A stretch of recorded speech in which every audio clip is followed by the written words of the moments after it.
कहानी ईदगाह, ये कहानी लिखी प्रेमचंद ने।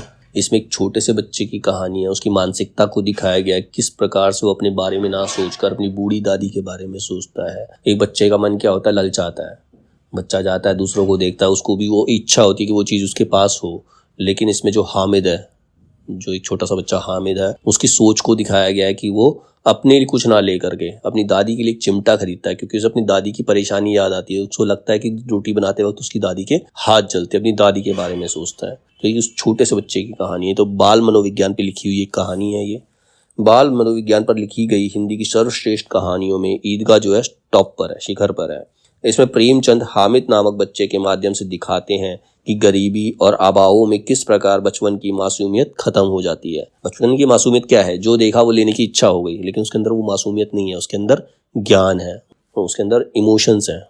तो उसकी जो मासूमियत उसके अंदर खत्म हो गई है। और बच्चे को समय से पहले ही परिपक्व हो जाना पड़ता है, समय से पहले ही मैच्योर हो जाते हैं। पात्र जो है इसमें 4-5 वर्षीय एक अनाथ बच्चा है जिसके माता पिता नहीं है, हामिद, और उसकी बूढ़ी दादी है अमीना। बच्चे का नाम हामिद है, दादी का नाम अमीना है। अन्य बच्चे हैं और दूसरे बच्चे हैं जो इंपॉर्टेंट कैरेक्टर्स में इसमें लिए गए हैं। मोहसिन है, आबिद है, नूरे है और सम्मी है। मोहसिन, आबिद, नूरे और सम्मी, और मुख्य कैरेक्टर जो है वो हामिद और उसकी दादी अमीना है।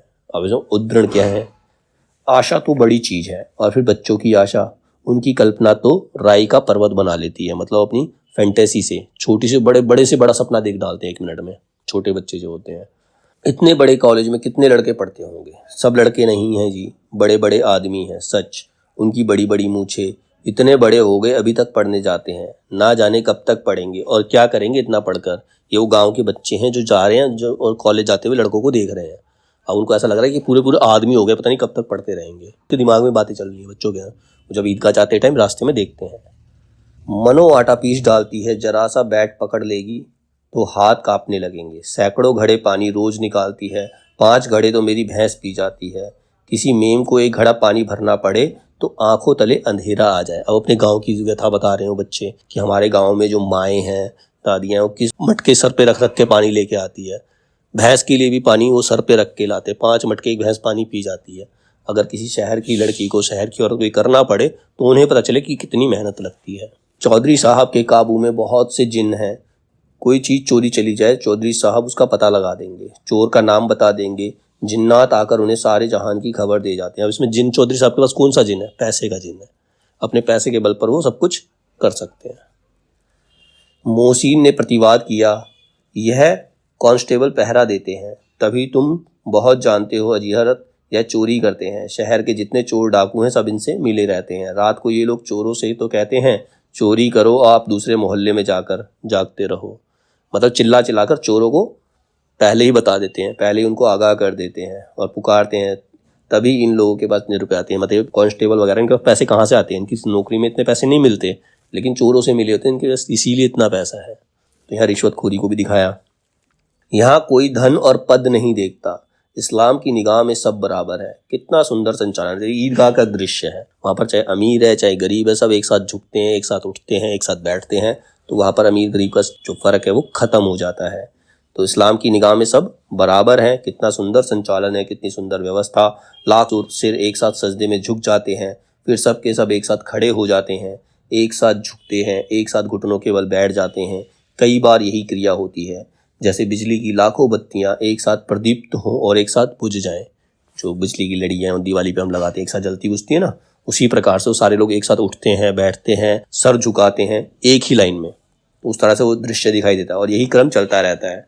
कितना अपूर्व दृश्य था, जिनकी सामूहिक क्रियाएं, विस्तार और अनंतता हृदय को श्रद्धा, गर्व और आत्मानंद से भर देती थी। मानो भ्रातृत्व का एक सूत्र इन समस्त आत्माओं को एक लड़ी में पिरोए हुआ है। फिर है, हामिद खिलौनों की निंदा करता है क्योंकि वो उनको अफोर्ड नहीं कर सकता। और फिर उसके अंदर क्या होता है, मैच्योरिटी का भाव जागता है। तो वो बताता है कि इससे फ़ायदा ही क्या है इसको लेने से। तो उन खिलौनों की क्या निंदा ही करता है। वो मिट्टी के ही तो हैं, गिरे तो चकनाचूर हो जाएं, लेकिन ललचाई हुई आंखों से खिलौनों को देख भी रहा है और चाहता है कि जरा देर के लिए हाथ में ले पाए, वो ले सकता उन्हें। उसके हाथ अनायास ही लपकते हैं, लेकिन लड़के इतने त्यागी नहीं होते, विशेषकर जब अपनी अभी नया शौक हो। मतलब जो छोटे बच्चे होते हैं उनका कोई नया शौक होता है, उन्हें जो कोई चीज़ मिलती है तो वो उसको बांटने की कोशिश नहीं करते, वो किसी को देने को राजी नहीं होते, वो दिखाते कि हाँ ये मेरे पास है। ठीक है। हामिद लोहे की दुकान पर रुक जाता है। कई चिमटे रखे हुए थे। उसे ख्याल आया दादी के पास चिमटा नहीं है। तवे से रोटियां उतारती है तो हाथ जल जाता है। अगर वह चिमटा लेकर दादी को दे दे तो वो कितना खुश होंगी, कितना प्रसन्न होंगी। फिर उनकी उंगलियां कभी नहीं जलेंगी। घर में एक काम की चीज हो जाएगी। खिलौने से क्या फायदा, व्यर्थ में पैसे खराब होते हैं। तो ये उसकी मैच्योरिटी लेवल को दिखाया इसमें। यहाँ पर एक बच्चा कितना सोच सकता है। चिमटा कितने काम की चीज है। रोटियां तवे से उतार लो, चूल्हे में सेक लो। कोई आग मांगने आए तो चटपट चूल्हे से आग निकाल कर उसे दे दो। अम्मा बेचारी को कहाँ फुर्सत है कि बाजार आए, और इतने पैसे कहाँ मिलते हैं, रोज हाथ जला लेती है। अम्मा चिमटा देखते ही दौड़कर मेरे हाथों में से ले लेगी और कहेगी मेरा बच्चा अम्मा के लिए चिमटा लाया है, कितना अच्छा लड़का है। इन लोगों के खिलौने पर कौन इन्हें दुआएं देगा। बड़ों की दुआएं सीधे अल्लाह के दरबार में पहुंचती है और तुरंत सुनी जाती है। मेरे पास पैसे नहीं हैं, तभी तो मोहसिन और महमूद यूं मिजाज दिखाते हैं। मैं भी इनसे मिजाज दिखाऊंगा। खेले खिलौने और खाए मिठाइयाँ, मैं नहीं खेलता खिलौने। किसी का मिजाज क्यों सहूं, मैं गरीब सही, किसी से कुछ मांगने तो नहीं जाता। आखिरकार अब्बा जान कभी ना कभी आएंगे, अम्मा भी आएंगी ही। फिर इन लोगों से पूछूंगा कितने खिलौने लोगे। एक एक को टोकरियों खिलौने दूं और दिखा दूं कि दोस्तों के साथ इस तरह का सलूक किया जाता है। मतलब दोस्तों को सब मिल बांट के रहा जाता है। अगर मेरे पास होता तो मैं इनको भी दे देता। ये सोच रहा है। अब उसने चिमटा ले लिया। अब दोस्तों को दिखा रहा है कि अभी कंधे पर रखा बंदूक हो गई, हाथ में लिया फकीरों का चिमटा हो गया। चाहूं तो इससे मजीरे का काम ले सकता हूँ। एक चिमटा जमा दूं तो तुम लोगों के सारे खिलौनों की जान निकल जाए। तुम्हारे खिलौनों को कितना ही जोर लगाए, मेरे चिमटे का बाल भी बांका नहीं कर सकते। मेरा बहादुर शेर है चिमटा। आग में बहादुर ही कूदते हैं जनाब। तुम्हारे ये वकील, सिपाही और भिश्ती लौंडियों की तरह घर में घुस जाएंगे। आग में कूदना वह काम है जो यह रुस्तमे हिंद कर सकता है। मतलब अपने चिमटे की तारीफ कर रहा हूँ, उनके खिलौनों की बुराई करता है वो। कानून मुंह से बाहर निकलने वाली चीज है। उसको पेट के अंदर डाल दिया जाना बेतुकी बात होने पर भी कुछ नयापन रखती है।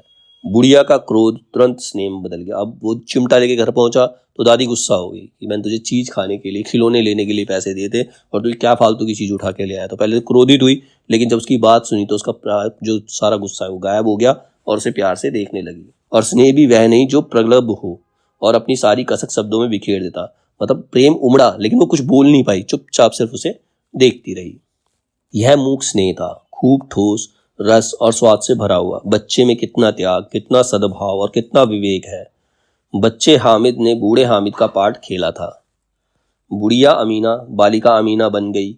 वह रोने लगी। मतलब उस समय जो बच्चा हामिद था वो एक ऐसा लग रहा था कि बुजुर्ग सामने खड़ा है, और जो दादी थी वो एक छोटी सी बच्ची की तरह रोने लग गई। दामन फैलाकर हामिद को दुआएं देती जाती थी और आंसू की बड़ी बड़ी बूंदें गिराती जाती थी। हामिद इसका रहस्य क्या समझता। हामिद को समझ नहीं आया कि दादी क्यों रो रही है।